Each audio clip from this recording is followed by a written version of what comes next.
여러분, 한국의 배달앱 시장 있잖아요. 지금 거기서 정말 엄청난 지각 변동이 일어나고 있습니다. 거의 뭐 절대 무너지지 않을 것 같던 제국의 왕자가 흔들리고 있다는 이야기인데요. 오늘 그 얘기를 좀 해볼까 합니다. 자, 이 이야기의 시작은요, 정말 충격적인 사건 하나로 거슬러 올라갑니다. 우리나라 배달 시장의 심장부, 바로 이 서울에서 말이죠. 오랜 시간 동안 부동의 1위였던 배달의 민족, 우리가 흔히 배민이라고 부르는 바로 그곳이 글쎄 추월을 당한 겁니다. 보세요. 2024년 8월 기준으로 월간 카드 결제액을 보니까 쿠팡이츠가 배민을 넘어섰어요. 이게 그냥 한 번의 이변으로 끝난 게 아니에요. 2025년 2월, 그러니까 바로 다음 해 초가 되니까 배민의 결제액이 전년 대비해서 무려 16.8%나 빠졌습니다. 이거는요, 관련 데이터 집계를 시작한 이래 역대 가장 큰 하락폭이라고 해요. 근데 더 놀라운 건 뭐냐면 바로 그 같은 시각에 도전자였던 쿠팡이츠는 결제액이 106.9%, 그러니까 2배 이상 폭발적으로 성장했다는 겁니다. 한쪽은 곤두박질 치고 다른 한쪽은 하늘로 솟아오르고, 아니 도대체 어떻게 이런 일이 벌어진 걸까요? 그 배경을 한번 들여다봐야겠죠? 자, 이 갑작스러운 추락을 제대로 이해하려면요, 시간을 좀 거슬러 올라가 봐야 합니다. 애초에 배민이 어떻게 그렇게 막강한 제국을 건설할 수 있었는지 그 시작부터 한번 살펴보겠습니다. 사실 배민의 시작은 뭐랄까 되게 드라마틱했어요. 창업자가 한번 사업에 실패하고 나서 2010년, 바로 그 스마트폰이 막 퍼지기 시작하던 그 절묘한 타이밍에 배민을 내놓은 거죠. 그야말로 시대의 흐름을 제대로 읽은 겁니다. 그러면서 초반에 요기요 같은 경쟁자들이 있었는데 아주 영리한 전략이랑 마케팅으로 1차 배달 전쟁에서 승리하고 2018년에는 아무도 넘볼 수 없는 시장의 절대 강자가 됐습니다. 배민을 이렇게 특별하게 만든 힘이 뭘까 생각해 보면요. 사실 그건 뭐 대단한 기술이라기보다는 바로 브랜딩이었습니다. 다들 이 광고 카피 기억나시죠? 치킨은 살 안 쪄요. 살은 내가 쪄요. 이런 식으로 정말 재치 있고 이거 내 얘긴데? 싶은 공감 가는 문구들로 사람들의 마음을 사로잡았어요. 그냥 배달 앱이 아니라 하나의 문화 아이콘처럼 된 거죠. 그런데 말이죠. 이렇게 탄탄대로를 달리던 배민에게 아주 거대한 변화의 바람이 불어오기 시작합니다. 바로 모든 것의 판도를 뒤바꿔버린 40억 달러짜리 초대형 인수합병 사건이었죠. 때는 2019년 독일계 회사인 딜리버리 히어로가 배민을 인수하겠다고 나선 겁니다. 근데 문제가 뭐였냐면 이 회사가 이미 2위 업체인 요기요를 가지고 있었어요.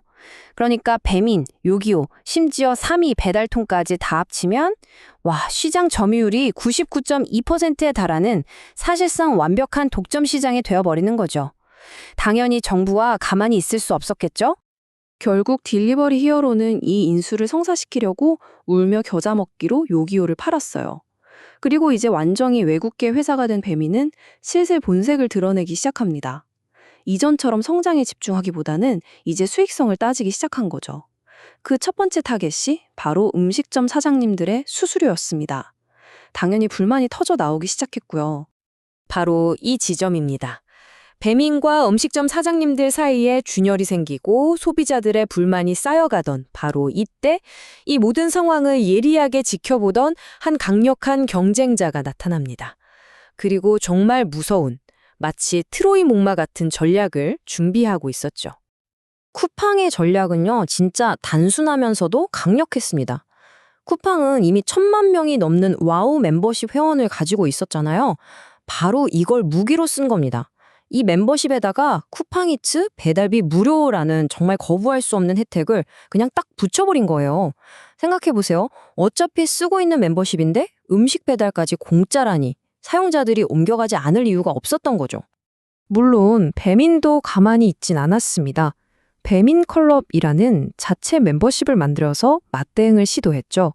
근데 이미 너무 늦었어요. 쿠팡 와우 멤버십을 한번 보세요. 무료 배달은 기본이고 로켓 배송, 무료 반품, 심지어 영상 스트리밍 서비스인 쿠팡 플레이까지 다 묶여 있잖아요. 배민이 내놓은 단순한 할인 혜택만으로는 이 거대한 생태계의 가치를 따라잡을 수가 없었던 겁니다. 자, 근데 여기서 우리가 한 걸음 더 들어가서 봐야 할 게 있습니다. 이 싸움이요, 단순히 오늘 저녁 뭐 시켜 먹지 하는 문제를 넘어서는 훨씬 더 큰 그림의 일부라는 겁니다. 이건 그냥 음식 배달 앱들끼리의 경쟁이 아니에요. 이건 바로 물류 전쟁의 서막이었습니다. 생각해보세요. 쿠팡의 본질은 결국 이커머스와 물류 회사입니다. 쿠팡 이츠는요, 이 거대한 제국을 더 단단하게 만들기 위한 하나의 도구일 뿐이에요.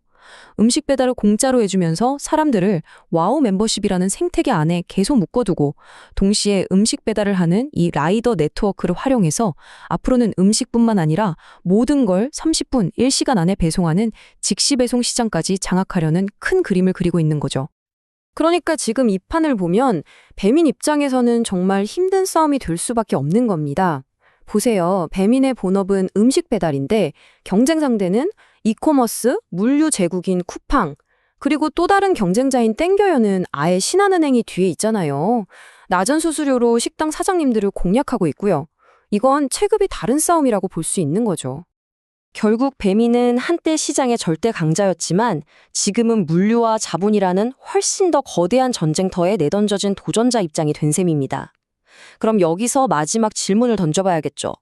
과연 이 원조 왕은 이 거대한 전쟁에서 살아남을 수 있을까요? 이것 하나만은 확실합니다. 여러분의 다음 식사를 차지하기 위한 전장은 이제부터가 진짜 시작이라는 걸요.